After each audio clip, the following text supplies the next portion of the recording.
여러분, 요즘 제조업체는요, 공단마다 해고 칼바람이 거세게 불어닥치고 있습니다. 그만큼 지금 제조업이 어렵다는 이야기입니다. 내수는 절벽인 상황이고요. 해외 수주는요, 아예 없습니다. 그러니까 일감이 제로인 제조업체가 굉장히 많아요. 그러다 보니까 어쩔 수 없이 해고를 해야 하는 눈물의 해고도 많아졌다고 합니다.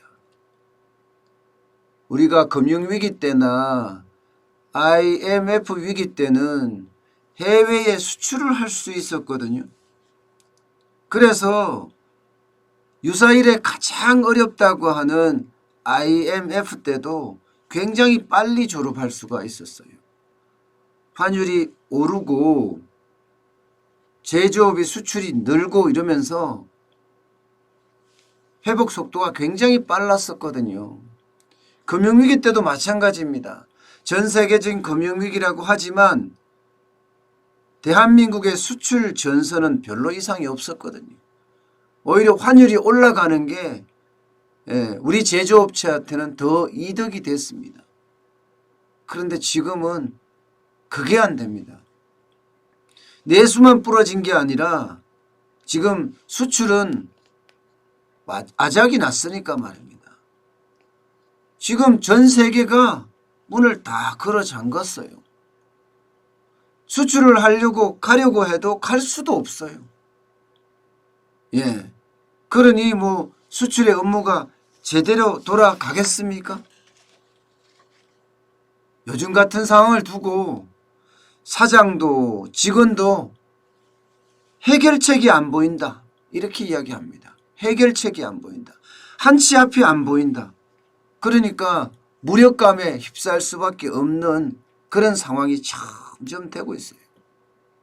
그러다 보니까 이제 전국 공단에서 뭐 시화공단, 반월공단, 남동공단, 뭐 울산 성서공단, 울산산업단지 뭐 등등 할 것 없이 이제는 장소 불문이에요. 지역 불문. 그렇게 눈물의 해고 칼바람이 점점 불어닥치고 있습니다. 남동공단 이러면요. 인천의 남동공단이요. 여기는 전 세계에서도 부러워하는 그런 공단이었어요. 제조업체들이 완전히 몰려 있거든요. 3차 협력업체부터 시작해서 2차, 1차 협력업체까지 즐비했습니다. 언제나 가보면 남동공단은요. 그야말로 활기에 넘쳤어요. 그런 그 남동공단이 지금은 썰렁합니다. 남동공단에서 제조업을 하는 사람들 아마 대부분들이요. 어려움을 끝까지 버텨내서 지금까지 온 사람들이에요. 근데 이 사람들이 야 이제는 더 이상 안 되겠다. 그렇게 문을 닫고 있다는 겁니다. 해고를 하고 나서 그 뒤에는 폐업을 하는 그런 악순환까지 지금 겹치고 있다고요. IMF 외환위기 때는 그래도 회사를 구조조정하면서 어떻게 하면 살아나겠다. 직원들하고 같이 먹고 살겠다. 예, 그렇게 버텼어요. 금융위기 때도 마찬가지로 월급도 좀 깎고요. 땅 있는 부지도 좀 팔고 심지어는 설비도 뜯어내가면서 팔면서 직원들을 지키고자 했지만 이번 감염병 대유행 코로나19 사태에는 도대체 버틸 수가 없다고 이야기를 합니다. 심지어 말입니다. 수출부서 전체를 없애는 그런 경우도 지금 허다하다고 합니다. 가끔 이 해고되는 사람들의 마지막 회식 자리 거기는요. 눈물의 자리가 되고 있다고 할 정도로 굉장히 서로가 정이 많이 들었다는 뜻이에요. 가족 같은 정. 그러니 어떻겠습니까? 사실 이 남동공단만 그런 게 아니에요. 대구도 마찬가지입니다. 대구는 코로나19의 직격탄을 맞은 아주 대표적인 곳이잖아요. 그러니까 1990년대부터 창업을 해서 아주 차곡차곡 내실을 다지면서 키워왔던 그런 중소기업들이 하나 둘 이렇게 감원을 하고 있고 결국은 폐업을 하고 있는 기업들도 많이 나오고 있습니다. 어떤 한 중소기업은요 이렇게 말해요. 차라리 내수와 수출을 반반할 걸 왜 내가 수출에만 올인했던지 수출 기업을 왜 목표를 삼았던지 하면서 하소연하는 사람들까지 등장하고 있습니다. 코로나19 때문에 수출이 아예 안 되니까 말입니다. 매출 비중이 80%가 수출인데 수주받으러 해외로 나갈 길이 없으니까 어떻게 되겠습니까? 이제는 자칫하면 문을 닫을 그런 위기까지 처하고 있다는 거예요. 그동안 부품을 중국이며 동남아며 이런 데 가서 수입을 해왔는데 지금 이 수입이 안 된다는 거예요. 중국에서도 안 되고 동남아에서도 안 되고 지금까지 받은 물량 오래 버티면 5월 말 내지는 6월 말이라고 이야기합니다. 그러면 5월 말 내지 6월 말 되면요. 그때는 물건을 수주받은 것도 없다고 이야기할 정도로 대구도 어렵다는 거예요. 울산이요? 마찬가지예요. 조선해양산업단지 이런 거 많잖아요. 기자재 업체, 뭐 1차 협력, 2차 협력 진짜 많습니다. 여기도 조선이나 중공업이 어렵지 않아요. 게다가 탈원전까지 확대되면서 여기는 뭐 초토화되다시피 한다고 합니다. 자동차요. 지금 자동차 공장이 전 세계에서 셧다운되고 있습니다. 현대 기아차가 말입니다. 그러니 부품이 만들어서 나가야 되는데 부품이 나가지를 못해요. 생산을 해야지 부품을 공급할 수 있는데 생산을 안 하니까 부품이 공급이 안 돼요. 그러면 1차 협력업체는 부품을 공급하고 2차 협력든 1차 협력업체한테 부품을 공급해야 되는데 상황이 여의치 않다는 거 아니에요? 상황이.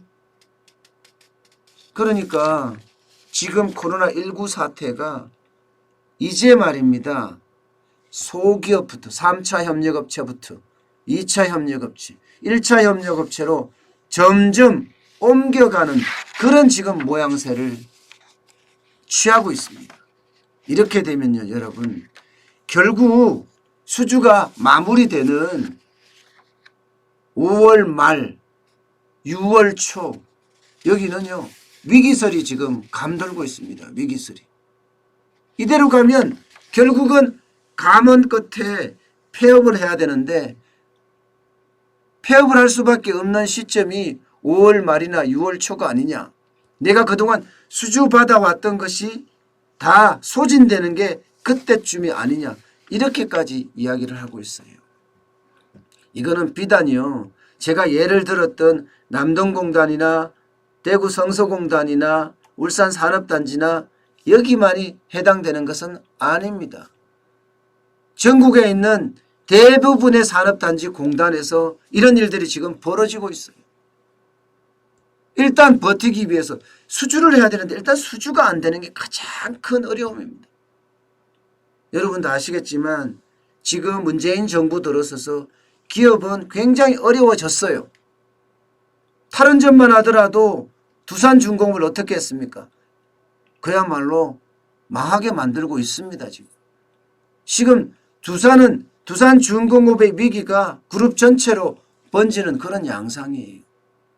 게다가 두산중공업에 딸려있는 1차 협력업체, 2차 협력업체, 3차 협력업체 여기는 어떻게 되고 있습니까? 부도예요. 인원 감축은 이미 했고요. 예, 이제는 폐업까지도 생각을 하고 해야 되는 자칫 잘못하면 도산으로 인한 폐업도 되는 그런 상황에 지금 계속 내몰리고 있습니다. 현장에 있는 사람들은요. 하나같이 제조업이 이대로 되면 안 된다 하는 안타까움을 계속 나타내고 있어요. 안타까움. 대한민국은 제조강국이고 또 대한민국은 수출로 먹고 사는 나라인데 제조가 이렇게 망가지면 우리는 뭘 먹고 사나 하는 게 현장에 있는 중소기업 사장들의 이야기입니다. 현장에 있는 중소기업 사장들이. 수출이 가장 핵심이라고 생각을 하는데 그 수출이 지금 떨어지고 있으니까 지금 어떻게 되고 있습니까? 그만큼 어려워질 수밖에 없는 그런 구조라는 거예요. 금융위기 때도 버텨내고 IMF 외환위기 때도 버텨냈는데 지금 이 코로나 사태의 위기, 문재인 위기는 도저히 버텨내지 못한다 하는 게 중론입니다. 어떻게든 제조업은 살아남아야 되는데 하는 생각을 저도 많이 해보지만 과연 이 위기를 제대로 버텨낼란지 참 안타깝게 짝이 없습니다.